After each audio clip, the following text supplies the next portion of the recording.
Olá, eu sou o Michel Falconieri E eu, Renato Falconieri. e nós somos o Casal Cristão. Olá, meus amados irmãos, a graça e a paz do nosso Senhor Jesus Cristo. Sejam muito bem-vindos a mais um vídeo aqui do nosso canal, aqui na série Personagens Bíblicos. E hoje vamos falar de Naamã. A história de Naamã, ele está no livro de 2 Reis, no capítulo 5. O capítulo 5 aí é dedicado todo a essa história aí de Naamã, né? Então eu queria falar aí do primeiro tópico com vocês aí a respeito de quem era Naamã, certo? A palavra de Deus diz a partir do versículo 1 o seguinte: Naamã, comandante do exército do rei da Síria, era grande homem diante do seu senhor e de muito conceito, porque por ele o Senhor dera a vitória à Síria. Era ele herói da guerra, porém leproso. Eu não sei se vocês sabem, mas na cultura daquela época, uma pessoa leprosa, ela não era benquista, certo? Eles viviam muito em comunidades próprias, porque eles eram muitas vezes rejeitados e banidos da sociedade. Eles não podiam conviver com outras pessoas. Principalmente pelo fato também de muitas pessoas agregarem a doença da lepra, assim como qualquer outro tipo de doença, enfermidade, com os pecados da pessoa, certo? Então a história começa com Naamã sendo informado que Naamã era um homem bem conceituado do rei da Síria, diante do rei da Síria, que ele era um comandante, né, um oficial bem importante do exército do rei da Síria, e bem valorizado porque o Senhor, ou seja, Deus, dera a vitória em cima de Israel, né, ao rei da Síria, por conta de Naamã, certo? Então esse é o primeiro tópico que eu gostaria de falar para vocês. E o segundo tópico fala de simplicidade, né? O capítulo 5, ele tem 27 versos. Então, eu aconselho vocês a lerem todo. A gente não vai ler porque se tornaria muito extenso o vídeo, né? E às vezes a gente acaba se empolgando, já falando muito. Então, se a gente for ler tudo, vai ficar muito maior. Mas o segundo tópico que a gente quis separar para vocês é a questão da simplicidade. E por quê? Eu já vou adiantar para vocês, se você ainda não conhece a história de Naamã, que ele era muito soberbo, né? Ele não tinha nada de humildade. E como a gente sabe que Deus, ele usa muitas pessoas diferentes para falar conosco, e muitas situações bem atípicas do nosso dia a dia para também falar conosco, nessa ocasião Deus utilizou e usou como instrumento uma menina, né? Para um rapaz, um homem soberbo, nada humilde, cheio de si, provavelmente nenhum outro homem pudesse chegar e tocar nele, falar com ele a respeito do que ele deveria fazer, né? Senão uma criança, né? Por isso que a gente também instrui muito as crianças com a palavra de Deus, porque as crianças também são usadas por Deus. Seja criança, seja adulto, seja idoso, como na própria palavra diz, eu não lembro qual o versículo, diz que todos serão usados, inclusive as crianças e os velhos, né, os idosos. Então, essa criança, essa menina, ela era escrava, uma escrava israelita que trabalhava lá na casa de Naamã. Então, foi ela que deu o conselho a respeito de um profeta para Naamã, né? Isso aí a gente vai ver um pouquinho mais ao longo dos próximos tópicos. É isso aí. O terceiro tópico que eu queria levantar com vocês é o tópico que a gente até nomeou aqui de uma forma bem engraçada, que é o ir diretamente à fonte. E o que é que eu entendo por ir diretamente à fonte? O Naamã, ele foi falar com o rei da Síria. O rei da Síria preparou uma carta, mandou toda uma comitiva junto com o Naamã ao rei de Israel, e nessa carta ele mandava que o rei curasse Naamã da lepra. Então eu vou ser mais um pouco específico com vocês e vou ler o trecho, a partir do verso 6. Levou também ao rei de Israel a carta que dizia: logo em chegando a ti esta carta, saberás que eu te enviei Naamã, meu servo, para que o cures da sua lepra. Né? Então, em primeiro lugar, eu gostaria de... Eu não sei se vocês, quando crianças, já brincaram de linha cruzada, né? Ou se vocês já brincaram também de telefone sem fio, que era você passar um recado para uma pessoa no ouvido, digamos que umas 10 crianças, e no final Na última criança, a mensagem ela ia chegar totalmente distorcida, porque cada um coloca um elemento a mais ou retira um elemento, sempre exagera. Então, o que é que acontece aqui? Ao invés do Naamã ir direto ao profeta de Deus, o que é que ele faz? Ele vai falar com o rei, claro, uma questão de formalidade, mas aí o rei manda uma carta por ele ao rei de Israel, para que o rei de Israel o cure da lepra. Então, tivemos até uma brincadeira de telefone sem fio aí, porque acredito que o rei da Assíria não entendeu nada, Naamã não entendeu nada, e até o próprio rei de Israel também ficou sem entender nada, certo? Então, o tópico aqui é ir diretamente à fonte. Você tem que ir diretamente a Deus, certo? Diante de todos os problemas que você tiver, todas as dificuldades. Sabemos como essa pandemia ela está castigando muitas pessoas de todas as formas e ocasiões, certo? A questão do dinheiro, né, que tem muito desemprego e tudo mais. Tem a questão da exposição em si da doença. Muitas vezes, muitas pessoas já perderam muitos entes queridos. Tem também a questão da superconvivência, né, que está abalando muitos relacionamentos por aí. Então, ao invés de você consultar A ou B, você tem que ir diretamente à fonte. E quem é essa fonte? Essa fonte é o próprio Deus. Como é que a gente vai diretamente na fonte? Simples, meus amigos. Você simplesmente curva os seus joelhos, você curva a sua fronte, você fecha os olhos, você clama, você suplica, certo? Mesmo que você não fale nada, mas o Espírito Santo, ele fala através de gemidos inexprimíveis. E pode ter certeza que, mesmo que você não fale nada, o Espírito Santo está falando tudo que você está sentindo para Deus. E Deus, obviamente, está sentindo tudo que você está sentindo. Mas agora a gente vai para o próximo tópico. É verdade. Antes de começar o próximo, só queria ler aqui a passagem que diz assim, que diz assim: por acaso sou eu, Deus, capaz de conceder vida ou morte? É feito que ele diz assim: quem sou eu que esse povo tá mandando gente aqui para eu fazer alguma coisa, né? Então, como o Michel bem colocou aí, a oração intercessória, ela tem seu valor. Nós podemos orar uns pelos outros, nós podemos interceder em relação a orar por um irmão, né? E Deus ouve a nossa oração. Mas o que a gente quis pontuar aqui, o Michel quis pontuar para vocês, é que não adianta você pedir oração, por exemplo, aos irmãos da sua igreja, se você também não fala com Deus. Porque você tem que ter um relacionamento com Ele. Cada um tem o seu relacionamento e é intransferível. Você tem que ter uma relação com Deus. Então, aqui só ler essa parte que eu também acho muito engraçada, né? Que o modo como ele fala. Então, o próximo tópico é a questão de humildade e obediência. E a gente quis separar também a respeito disso nessa história de Naamã. É porque é o seguinte, como eu já falei para vocês, Naamã não era nada humilde, né? E todos nós conhecemos pessoas que são soberbas. E também aquelas que são, não apenas financeiramente falando, por ter status social ou alguma coisa do tipo, mas às vezes a pessoa é soberbo e não humilde em relação a Deus. Às vezes a pessoa acha que tudo que ela tem não veio de Deus, que foi ela própria com seus próprios méritos. Que se ela conseguiu um emprego, não foi Deus que ajudou, foi por seus próprios méritos, né? Se passou num concurso, não foi Deus, foi por seus próprios méritos. Sim, a gente tem o mérito de estudar, de se empenhar, de buscar Eita, agora quase que não sai. Se profissionalizar. Isso. E temos mérito também pelas nossas conquistas. Porém, tudo vem de Deus. A gente ora e faz a nossa parte. Então, Deus está à frente de todas as coisas, mas você também tem que fazer algo, tem que ter também a sua ação, o seu engajamento, né? Não adianta de nada você pedir para passar num concurso e você não estudar.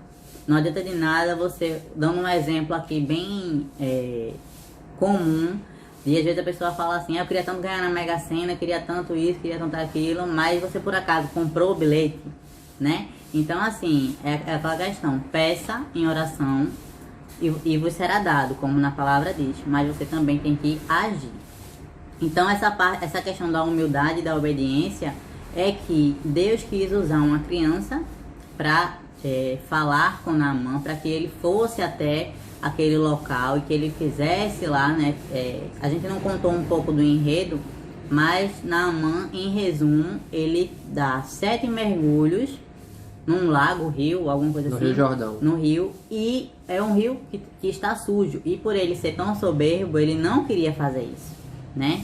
E aí vem aquela questão de ele ouvir uma criança e fazer aquilo ali de obedecer. Tanto que vem a questão da obediência.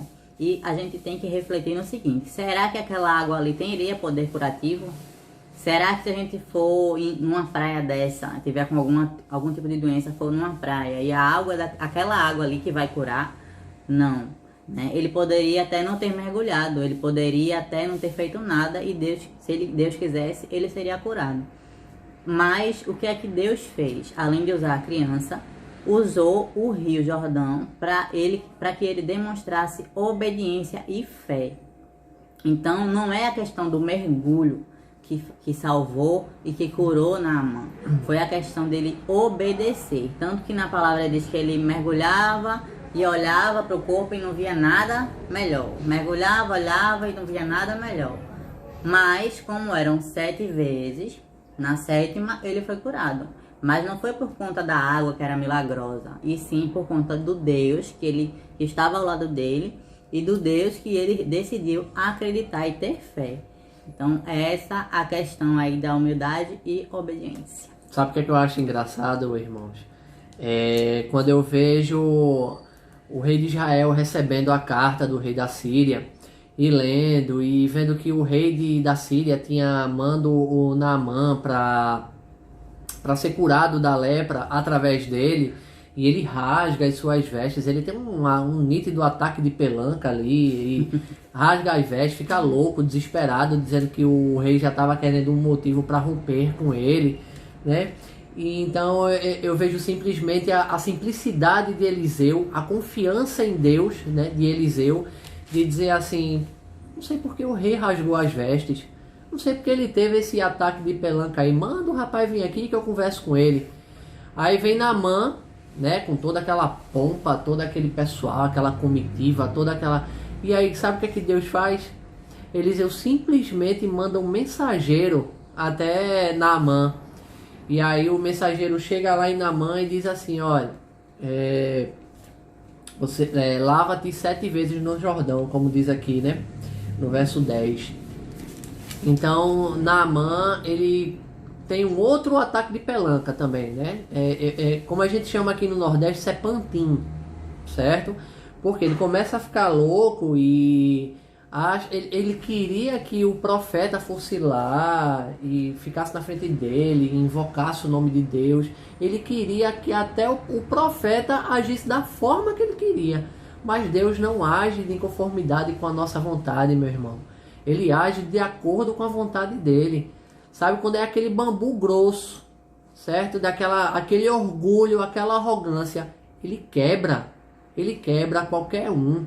Ele quer obediência, ele quer humildade, assim como Jesus foi humilde aqui, quando ele veio a essa terra, certo? Então eu imagino também o profeta manda ele lá, e aí o Naamã fica reclamando, né?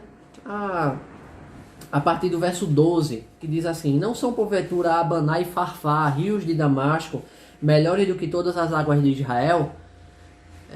Irmão, pense no rio Tietê, em São Paulo, como ele é sujo. Pensou? Agora você junta com o rio Capibaribe, aqui de Recife.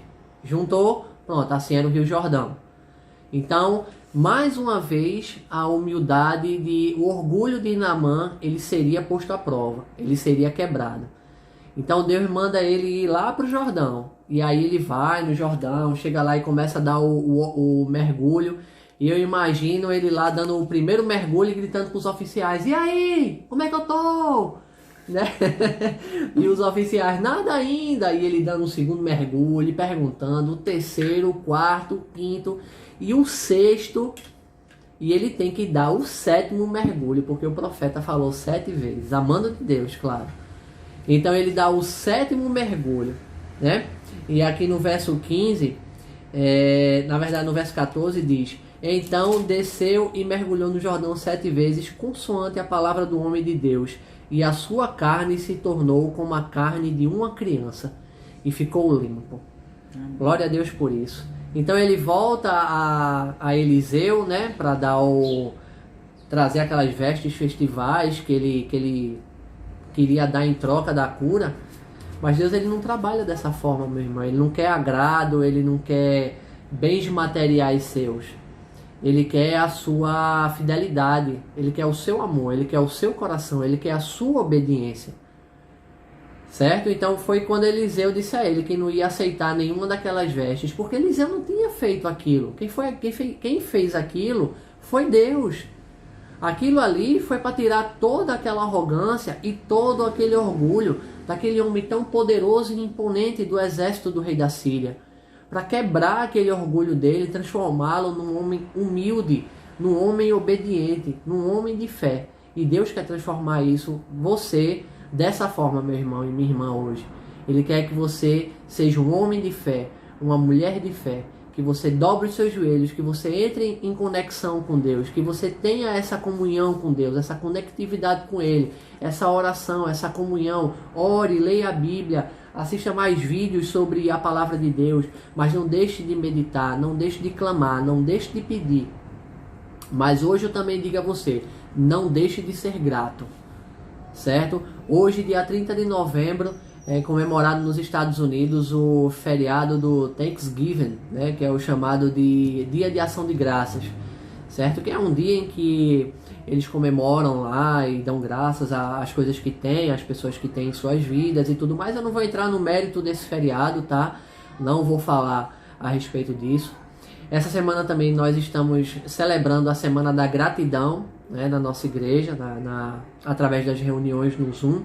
Então hoje eu te convido, meu irmão e minha irmã, a você ser grato a Deus. Tire um tempo essa semana e quando você for fazer a sua oração, cada dia você agradeça por 3 coisas que você é grato a Deus. Tá? Não estou falando de você ser agradecido pelo simples fato de agradecer, mas de você ser grato. É aquela adoração, aquele temor a Deus. E a cada dia você acrescenta mais 2 coisas. E vamos ver se no final da semana você realmente tem tantas coisas para ser grato a Deus. Tá bom, meus irmãos? Eu espero que vocês tenham gostado desse vídeo. Tá? Eu espero que vocês meditem mais na palavra de Deus. E nesse momento, se vocês puderem, por favor, feche seus olhos, curva sua fronte e vamos juntos orar. Bondoso Deus e amado Pai, graças te damos, Pai, por mais uma palavra de amor, de conforto, de esperança. E sabemos, Pai, que a arrogância, sabemos que o orgulho, eles não são nada diante de Ti, Pai. Na verdade, eles nos afastam do Teu amor e nos afastam da Tua personalidade, Pai. Mas sabemos que o Teu amor, sabemos que a humildade, ela vem de Ti, Pai. Assim como Jesus deve ser o nosso exemplo de humildade e de amor ao próximo. Sabemos hoje, Pai, que devemos nos conectar cada vez mais contigo, independente da situação, porque sabemos que o Senhor estará ao nosso lado e nos ajudará hoje e sempre. Dai-nos fé, Pai, muito mais fé, para que possamos suportar o dia mau. E somos gratos pela Tua palavra, pelo Teu amor e pela Tua misericórdia. É o que eu te peço, Pai, já te agradeço. Em nome de Jesus. Amém. Então, meus irmãos, espero que vocês tenham gostado desse vídeo. Por favor, deixe o seu comentário aí abaixo, tá? Deixa o teu like, compartilha com os teus grupos de amigos no WhatsApp, tuas redes sociais, tá? Que Deus te abençoe, te guarde e te ilumine. E até o próximo vídeo, se Deus assim o permitir. Fiquem todos com Deus. Tchau, tchau. Bom, gente, como tá aí na foto, ó, Corrente do Bem por Jana, tá bom? A Janaína, ela tem 32 anos e foi diagnosticada com câncer no pé esquerdo e por conta disso, ela teve que amputar parte da perna dela. Então, como ela não tem plano de saúde, a família e os amigos fizeram essa vaquinha e todos nós podemos ajudar. Compartilhem com todas as pessoas que você conhece para que as pessoas que têm condições de fazer uma ajuda, de fazer, seja ela pequena ou grande, tá bom? E o mais impactante é que esse sorriso que vocês estão vendo aí na foto não saiu do rosto da Janaína. Então, isso mostra que ela tem força, que ela tem Deus no coração e todos nós podemos ajudar, tá bom? Eu vou deixar o link na descrição da vaquinha e do perfil dela do Instagram. Então, peço que vocês compartilhem e ajudem, porque todos nós juntos podemos fazer a diferença, né? Fazer uma boa ação e fazer essa corrente aí do bem pela Jana, tá certo? Conto com a ajuda de vocês.